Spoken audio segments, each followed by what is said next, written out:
হতাশা মাদক দিয়ে দূর হয় না। হতাশা দূর হবে, বলে দিব, তিনটা জিনিস, মাত্র তিনটা। কয়টা ভাই? এক, 5 ওয়াক্ত নামাজ। এক কি? নামাজে আপনি ওযু করে সিজদা দেন, ইনশাআল্লাহ আপনার মনে প্রশান্তি না আসলে আমাকে এসে বলেন যে আসে না। চোখের পানি, মনের আবেগ যা আছে আপনার ভিতরে, কষ্ট, দুঃখ, যন্ত্রণা, সব আল্লাহকে ঢেলে দিবেন ইনশাআল্লাহ। নিজের আবেগ ধরে রাখবেন এখানে, আপনি আল্লাহর জন্য ঢেলে দিবেন। মানুষকে আবেগ দেখা কি লাভ? মানুষ আপনার চোখের পানির মর্ম বুঝবে? মানুষ কি মানুষের চোখের পানির মর্ম বোঝে? আপনার পিতা যদি মারা যায়, আমার কাছে এসে দোয়া চান, কান্নাকাটি করে, আমি দোয়া করতে পারবো, কিন্তু আমি কিন্তু আপনার ফিলিংসটা বুঝতে পারবো। আপনার অনুভূতি কে বুঝতে পারবেন? আল্লাহ পাক আপনার ঘাড়ের রগের চেয়ে কাছে আছে।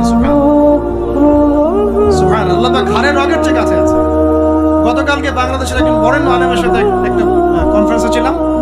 উনি বলছিলেন যে এক ব্যক্তি, এটা শুনেন, এক ব্যক্তি খুব তার শখ যে তিনি সাহাবীদের মতো নামাজ পড়া শিখবেন। কথা বুঝতে পারছেন? সাহাবীদের মতো নামাজ শিখবেন।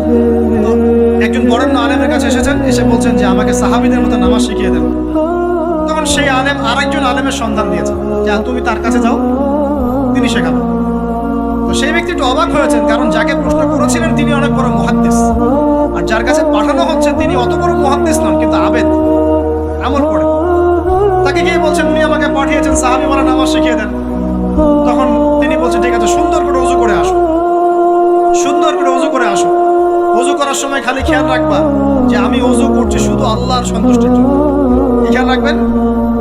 ওযু করছি শুধু আল্লাহকে রাজি খুশি করার জন্য ওযু করছে, আর কোনো উদ্দেশ্য নয় আমার। ওযু করতে যাচ্ছে, তিনি আবার বলছেন দাঁড়াও, শুধু আল্লাহকে রাজি খুশি করার জন্য ওযু করো। আবার শুরু করছেন, আবার বলছেন শোনো, শুধু আল্লাহকে রাজি খুশি করার জন্য ওযু করো।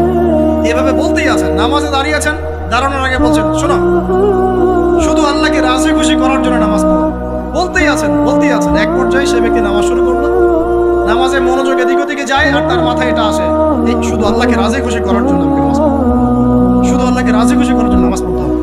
এই চিন্তা তার মনের মধ্যে ঘুরপাক খাচ্ছে, ঘুরপাক খাচ্ছে। এভাবে নামাজটা সে শেষ করেছে। শেষ করে চিন্তা করছে যে নামাজ তো পুরোপুরি মনোযোগ দিতে পারলাম না। বারবার মাথার মধ্যে এরকম চিন্তা আসছে, আল্লাহ আমাকে তুমি মাফ করে দাও, নামাজটা আমার মনে হলো না ঠিক মতো। তখন সে ফিরে এসে তার সে ওস্তাদকে বলছেন আমার তো নামাজ এরকম এরকম করে পড়লাম, কিন্তু শেষমেশ মনে হলো যে নামাজটা হয়তো কবুল হয় নাই, আল্লাহর কাছে খুব মাফ চাইলাম, আল্লাহ আমাকে মাফ করে দাও, নামাজটা মনে হলো না। তখন সেই যে প্রথম ব্যক্তি যিনি পাঠিয়েছেন তিনি বলছেন এটাই হলো সাহাবী বলার নামাজ। তারা আল্লাহকে রাজি খুশি করার জন্য নামাজ পড়তেন, নামাজ শেষ করে আল্লাহর কাছে ইস্তেগফার করতেন, আল্লাহ কিছুই হলো না, কিছুই হলো না। আমার কথা কি বুঝতে পারছেন? অতএব আল্লাহকে রাজি খুশি করার জন্য আপনি আপনার আবেগ, আপনার ইবাদত সব ফেলে দিবেন, অন্য কারো কাছে কিছু পাওয়ার আশা করেন। অতএব নামাজ আপনার মাদকের দিকে যাওয়া লাগবে না, নামাজই আপনার হতাশা দূর করে দেবে ইনশাআল্লাহ। 2 নাম্বার আমল হচ্ছে কোরআন তেলাওয়াত। যে ব্যক্তি কোরআন তেলাওয়াত করতে পারে নিয়মিত, তার মনের মধ্যে এই হতাশা, এই ভীরুতা, এই কাপুরুষতা কিচ্ছু আসবে না ইনশাআল্লাহ। আমি গ্যারান্টি দিচ্ছি আপনাকে, হতাশা আসবেই না আপনার মনে যদি আপনি কোরআন বুঝতে পারেন। কোরআনের একটা আয়াত নিয়ে কোনো কোনো সময় দেখা যায় 2-3 ঘন্টা সময় পার হয়ে যাচ্ছে, আয়াতটা ছেড়ে সামনে যেতে পারছি না। কোরআনের ভিতরে ঢুকলে আপনি দুনিয়ায় ভুলে যাবেন কি হচ্ছে আশপাশে।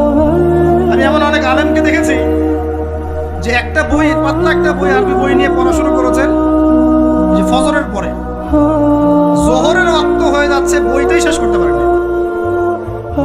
বুঝতে পারবেন না? যখন আপনি ইলমের ভিতরে ঢুকে যাবেন, কোরআনের ভিতরে, হাদিসের ভিতরে, আপনার দুনিয়ার খেয়ালই নাই। একজন আলেম তিনি এক রাত্রে একটা বই লিখেছিলেন, ছোট বই, এক রাত্রের মধ্যে। বলা হচ্ছে তার সম্পর্কে বলা হচ্ছে যে রাতের খাবার তাকে দেয়া হয়েছে যে আপনি এটা খেয়ে নেন, খাবারটা পাশেই আছে, খাবারটা পাশেই আছে, খাবারটা খাবো, এটা লিখে খাবারটা খাবো, এরকম তার চিন্তা ছিল। ফজর হয়ে গেছে, বই লেখাও শেষ, খাবার এই অবস্থায় পড়ে ডুবে গেছেন ভিতরে, খাওয়ার মাথায় খেয়াল না।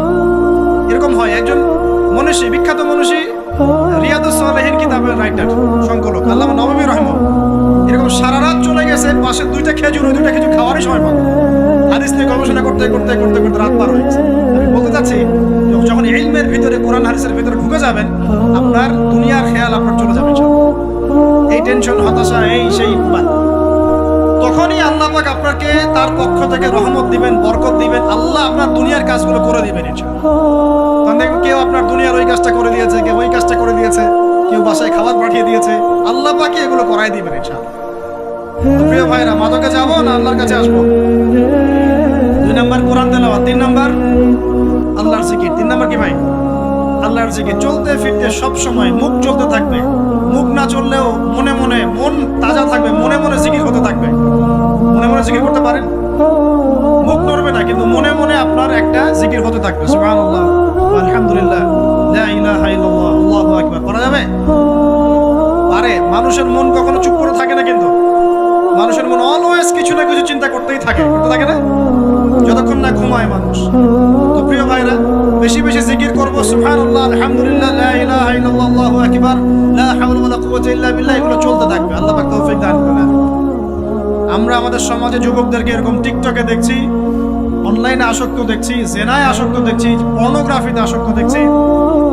আমরা দেখছি আমাদের যুব সমাজকে মাদকে আসক্ত, কিশোর গ্যাংয়ে আসক্ত। এগুলো কি আমাদের কাম্য ছিল ভাই? আমাদের কাম্য ছিল? এই অবস্থায় কি যুব সমাজ আল্লাহ পাকের দিনের পতাকা হাতে নিয়ে আল্লাহর জমিনে দিন কায়েম করতে পারবে কিনা? একটু আমাকে উত্তর দেন দেখি। এখন এই অবস্থায় পারবে? অতএব অবস্থার উন্নতি করতে হবে কিনা? উন্নতির জন্য রাজি আছে কিনা ইনশাআল্লাহ? আমরা চাই কি আল্লাহ পাকের দিনটা আল্লাহর জমিনে প্রতিষ্ঠা লাভ করুক, আল্লাহর দিন সবার ঘরে ঘরে পৌঁছে যাক, আল্লাহ পাকের দিনের যে সৌন্দর্য সবাই সেটাই, এই সৌরভটা সবাই পাক। আমরা চাই কিনা? সমাজে শান্তি প্রতিষ্ঠা হোক, আবার সেই রাসূলের মতো যুগ চলে আসুক, আমরা চাই কিনা? অতএব আমাদের সবাইকে যৌবনের এই প্রলোভনগুলো থেকে বেরিয়ে এসে আল্লাহ পাকের ইবাদতে আত্মনিয়োগ করতে হবে। আল্লাহ পাক আমাদের সবাইকে তৌফিক দান করুন, বলি আমিন। আমাদের সবাইকে আল্লাহ রাব্বুল আলামিন কুরআন এবং হাদিসের গভীর জ্ঞান অর্জন করার তৌফিক দান করুন, বেশি থেকে বেশি ইবাদত করার তৌফিক দান করুন। আল্লাহ পাক সবাইকে হারাম সমস্ত রিজিক থেকে বাঁচিয়ে রাখুন, জিনা, ব্যভিচার এবং নারীর ফিতনা, মাদক থেকে আল্লাহ বাঁচিয়ে রাখুন। আল্লাহ পাক আমাদের সবাইকে হালাল রিজিক, হালাল সম্পর্ক যথেষ্ট করে দিন। আল্লাহ পাক আমাদের সবাইকে যেন দিনের দাওয়াতের মেহনত করার তৌফিক দান করেন এবং আলেম ওলামার সাথে পরামর্শ করে দিন শেখার এবং বোঝার তৌফিক দান করেন। আর লেকচার শেষ করার আগে দুটো বিষয় বলে শেষ করছি, একটু মনোযোগ দিন। একটা হচ্ছে আমাদের যুবতী দিনী বোনদের জন্য। এখানে বোনরা আছেন না? আছেন কি না? দিনী বোনরা আছেন? একটা নসিহত দিনী বোনদের জন্য আমি একটা নসিহত করতে চাচ্ছি। একটা নসিহত, আমার এই একটা নসিহত একটু মন দিয়ে শুনুন প্রিয় দিনী বোন।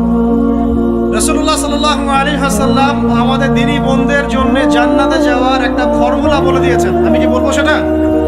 আচ্ছা, রাসূলুল্লাহ সাল্লাল্লাহু আলাইহি ওয়াসাল্লাম বলেছেন আমাদের দিনী বোনেরা, আমাদের মায়েরা, এই নারী জাতি মাত্র 4টা কাজ করলে জান্নাতের যে কোনো দরজা দিয়ে ইচ্ছা প্রবেশ করতে পারবে। খুশি হন নাই? কয়টা কাজ? মাত্র 4টা। এক, যদি আমাদের দিনী বোনেরা 5 ওয়াক্ত নামাজটা ওয়াক্ত মতো পড়ে, আল্লাহ পাক তৌফিক দান করুন, বলি আমিন। 2 নাম্বার, যদি তারা রমাদান মাসের রোজাটাকে ঠিক মতো আদায় করতে পারে। 1 নাম্বার 5 ওয়াক্ত নামাজ ঠিকঠাক আদায় করা, 2 নাম্বার রমজান মাসে সাওম রাখা, 3 নাম্বার তাদের লজ্জাস্থানের হেফাজত করা, মানে শরঈ পর্দা মেইনটেইন করা, শরঈ পর্দা মেইনটেইন করা। এবং আমি বলে দেই, চেহারাটা আপনাদের পর্দার অন্তর্ভুক্ত। এটা নিয়ে অনেক বাকবিতণ্ডা হয় না সমাজে, চেহারা দেখানো যাবে কি যাবে না ইত্যাদি।